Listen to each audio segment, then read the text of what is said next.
Assalamualaikum warahmatullahi wabarakatuh. Kembali ke teropong Wak Lebay. Awas, tangkap iblis. Nabi bersabda SAW, untuk melihat di halaman 23, la tasubu ashabi fawaladi nafsi biyadi law anna alukum anfaqa mithla uhudin dhaba ma adraka mudadi wala nasifa. Janganlah kalian mencaci maki para sahabatku, demi Allah yang diriku berada di tangannya, sungguh jika seandainya salah seorang dari kalian berinfak sebesar gunung Uhud berupa emas, maka belum mencapai nilai infak mereka meskipun mereka berinfak hanya 1 mud, yaitu sepenuh 2 telapak tangan dan tidak juga separuhnya.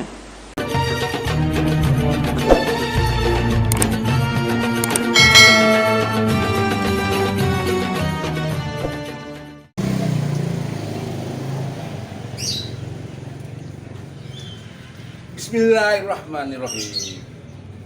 Alhamdulillahirabbil alamin. Allahumma sholli ala Muhammad wa ala ali Muhammad. Alhamdulillah. Bagaimana saudara-saudaraku? Sehat? Dilancarkan urusannya? Dilancarkan Allah Ta'ala rezekinya? Insya Allah. Kerenlah orang-orang yang mulia. Kerenlah. Walaupun posisi ekonomi secara finansial ya dipandang manusia itu ini begitu rendah, tapi kalianlah orang yang mulia. Karena kata Allah di Al-Quran, manusia yang mulia adalah yang bertakwa. Ini bertakwa kepada Allah Tabaraka wa Ta'ala dan Rasulullah Sallallahu Alaihi Wasallam, Muhammad bin Abdullah bin Abdul Muthalib bin Hasim bin Abdul Manaf. Insya Allah tetap istiqomah dalam sunnah. Tinggalkan tradisi-tradisi setan, tahayul, bid'ah, khurafat. Insya Allah. Saya hanya memberitahu kepada semua saudaraku seiman, seislam, kalau Anda betul-betul pengikut Rasulullah SAW, Anda harus gentleman, perlihatkan wujud, perlihatkan muka. Inilah ajaran Nabi. Bukan seperti pengkhianat, bukan seperti pengecut. Dari tempat persembunyiannya dia lemparkan fitnah-fitnah. Dari tempat persembunyiannya dia caci maki Syekh Muhammad bin Abdul Wahab. Lihat konten-kontennya. Nanti akan saya tunjukkan konten-konten mereka. Ciri-ciri manusia pengkhianat, sembunyi, takut melihatkan wajah, tak bertanggung jawab dengan perbuatannya. Kalau dia benar, punya data, punya referensi, ngapain sembunyi, ngapain takut? Perlihatkan dong wajah, biar enak kita, aksi reaksinya enak, aksi reaksinya enak. Ini nanti saya tangkap ini, saya reaksi komentar-komentar dia, tapi ya wajahnya nggak ada, nggak apa-apa. Yang punya channel ini biar tahu, beda. Pengikut Rasulullah Sallallahu Alaihi Wasallam dengan pengikut-pengikut iblis, setan-setan dari jenis manusia dan dari jenis jin berbeda. Kalau pengikut Rasulullah tampil apa adanya, tapi kalau pengikut setan persis seperti setan. Ada, mereka ada, tapi tidak bisa dilihat oleh mata. Wahai umat Islam, gunakan kecerdasan akal Anda. Anda tinggal pilih. Sebagaimana Rasulullah mengatakan, Rasulullah garis itu di depannya 1 garis. Inilah garis yang lurus, jalan yang selamat. Artinya yang ikuti Rasulullah, as-sunnah Rasulullah. Kemudian Rasulullah menggaris lagi sebelahnya. Inilah jalan syaitan. Ada 2 jalan. Ada 2 jalan. Satu ke neraka jahanam, satu ke surganya Allah.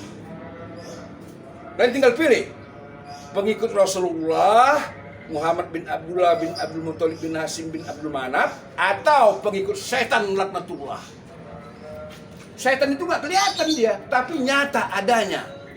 Sama nih, YouTuber konten-konten yang menghina, mencerca, memfitnah Syekh Muhammad bin Abdul Wahab.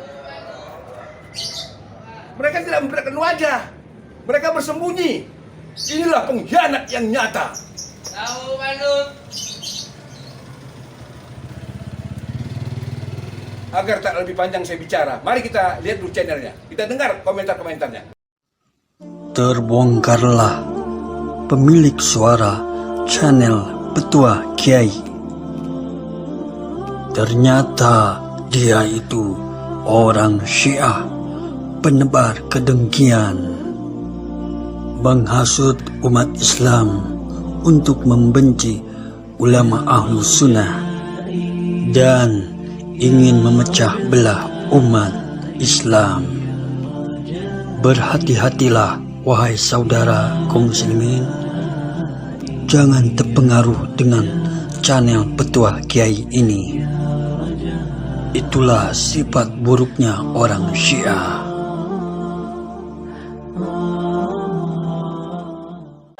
عدوة الله وعدوة أهل البيت سيدة نساء أهل النار المدانة من فوق 7 سماوات عائشة الحميراء بنت أبي بكر لعنة الله عليهما.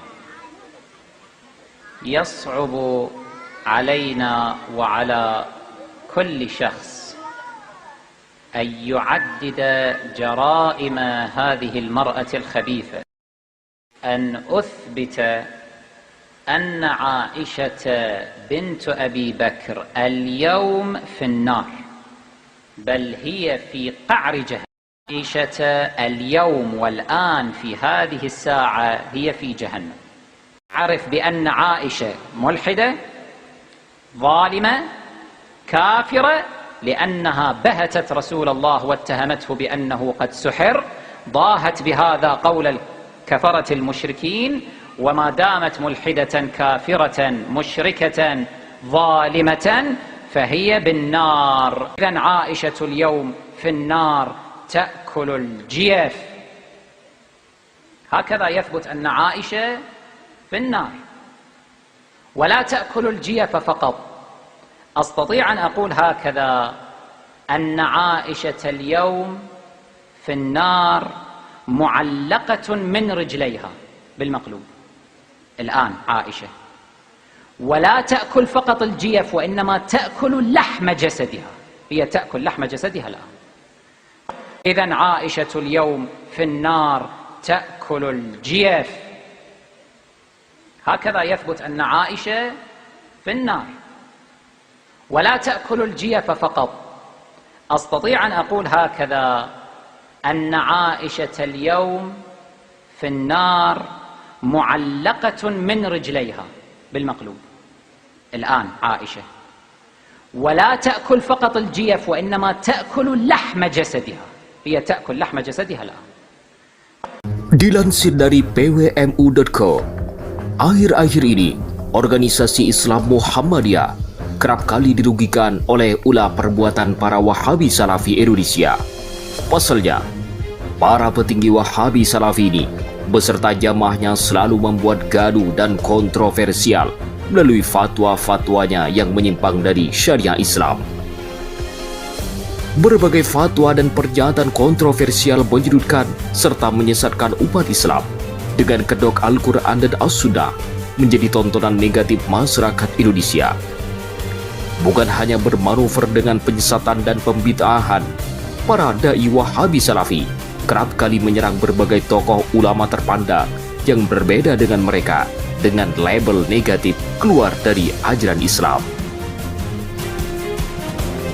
Lucunya, ketika kelompok Wahabi Salafi ini diluruskan oleh para ulama Indonesia, mereka berdalih sebagai bentuk pembenaran bahwa apa yang mereka perbuat sama halnya dengan yang dilakukan oleh organisasi Muhammadiyah.